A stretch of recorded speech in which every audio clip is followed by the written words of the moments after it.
সুপ্রিয় দর্শক শ্রোতা, হেদায়েতের পথ চ্যানেলে আপনাদের স্বাগতম। আজকে আমরা আলোচনা করব কেউ যদি স্বপ্নে কূপ দেখে তাহলে তার ব্যাখ্যা, ইসলামিক ব্যাখ্যা। স্বপ্নযোগে কূপ দেখা মূলধন প্রাপ্তি ও আয় উপার্জনের নিদর্শন। কেউ কূপ খনন করেছে দেখতে পেল, কিন্তু চেষ্টা সত্ত্বেও সে ব্যর্থ হয়ে গেছে। এর অর্থ উপার্জনের ক্ষেত্রে সে যথাসাধ্য চেষ্টা করবে, কিন্তু আশানুরূপ ফল পাবে না। তার প্রাপ্ত রুজির পরিমাণ হবে সামান্য। কোনো ব্যক্তি আপন ঘরে কুয়া খনন করেছে মর্মে স্বপ্ন দেখল এবং তাতে পর্যাপ্ত পানি জমা হয়ে ফুলে উঠেছে। এটা তার অর্থ সম্পদ বৃদ্ধি পাওয়া এবং বিনা পরিশ্রমে আল্লাহর পক্ষ হতে প্রচুর পরিমাণে পূত পবিত্র মাল পাওয়ার নিদর্শন। কেউ স্বপ্নে দেখল তার ঘর ও কুয়া থেকে পানি বের হয়ে বাইরে গড়িয়ে যেতে শুরু করেছে। এর ব্যাখ্যা হলো তার মাল সম্পদের সিংহভাগ শেষ হয়ে সামান্য কিছু বাকি থাকবে। যদি কেউ স্বপ্ন দেখে ঝর্ণা বা খাল বিলের পানি প্রবাহিত হয়ে ক্ষেত খামার ভাসিয়ে চলেছে, এর অর্থ আল্লাহ রাস্তায় সে অকাতরে সম্পদ ব্যয়ে নিয়োজিত আছে।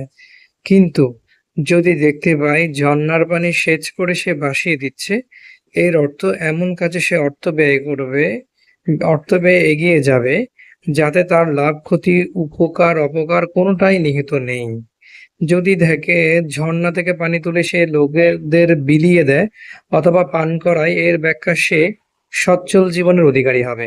বৃহত্তর জনগোষ্ঠীর ব্যয়ভার তার উপর ন্যস্ত থাকবে। অর্থাৎ ঝর্ণার পানি বয়ে গাছের গোড়া সিক্ত করেছে মর্মে কেউ স্বপ্ন দেখল, এর ব্যাখ্যা ইয়াতিমের ভরণ পোষণে সে আপন অর্থ ব্যয় করবে। যদি দেখে পানি তুলে সে লোকদের পান করায়, এর অর্থ হবে হজ্জারদের সাহায্য সহযোগিতায় সে কার্যকর ভূমিকা পালন করবে। যদি স্বপ্নে দেখে সে পানি তুলছে কিন্তু পানিতে নোংরা আবর্জনা ও গলিত জিনিস বিদ্যমান, এর ব্যাখ্যা আপন মালের সাথে সে অবৈধ মালের মিশ্রণে তৎপর রয়েছে। কেউ দেখলো তার বালতির রশি ছিঁড়ে গেছে, এর অর্থ লোকদের প্রতি তার কৃত উপকার অনুগ্রহের দ্বারা ছিন্ন হয়ে যাবে।